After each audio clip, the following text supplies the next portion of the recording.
नमस्कार मैत्रिणींनो, शब्दसखीमध्ये तुमचं स्वागत आहे.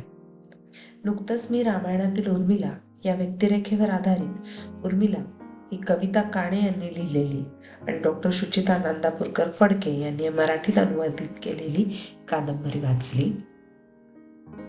रामायण तसं आपल्या सगळ्यांनाच अगदी माहिती आहे, पण त्यातील उर्मिला ही व्यक्तिरेखा दुर्लक्षित आहे असं म्हणून आपल्या सगळ्यांना ती व्यवस्थित परिचित देखील आहे.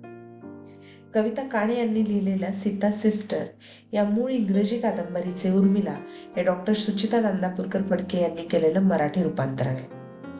रामायणाची नायिका सीता, तिची बहीण आणि रामाच्या प्रिय भावाची पत्नी याहूनही खूप अधिक उर्मिला आपल्याला या कादंबरीत अनुभवायला मिळते. तिने विरह सहन केला होता, पण तो कसा असेल याचं खरंच हे अतिशय सुंदर विवेचन आहे. तिचं लक्ष्मणावरचं प्रेम, त्यातलं माधुर्य, अनकळखरपणा, सीतेवरील माया, वेळप्रसंगी अगदी नेहमीच दुय्यमत्व घेऊनही त्याचं योग्य कारण स्पष्टीकरण असणारी ही उर्मिला आहे. रामायणाकडे बघताना प्रत्येक स्त्री ही कधी ना कधीतरी रामाची समीक्षक बनतेच, कारण तिच्या मनात सीतेच्या अग्नी दिव्यामुळे आणि तिला वनात सोडून देण्याच्या रामाच्या निर्णयामुळे काहीशी सल राहिलेली असते.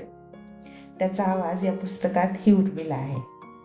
रामायणाला बाजूला ठेवलं तरी या पुस्तकात आपण आत्ताही स्वतःला सावरू शकतो अशा अनेक घटना वर्णन केलेल्या आहेत.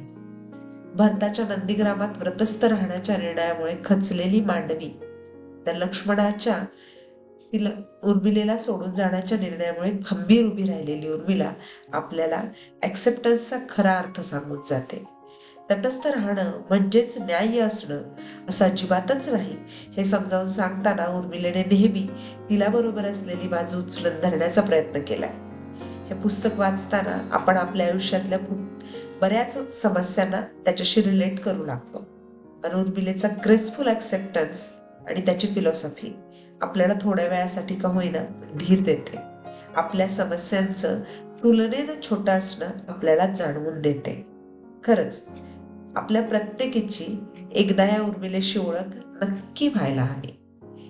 तर तुम्हीही एकदा नक्की ही उर्मिला कादंबरी वाचून पहा आणि तुम्हाला ती कशी वाटते हे मला खाली कमेंट बॉक्समध्ये सांगा.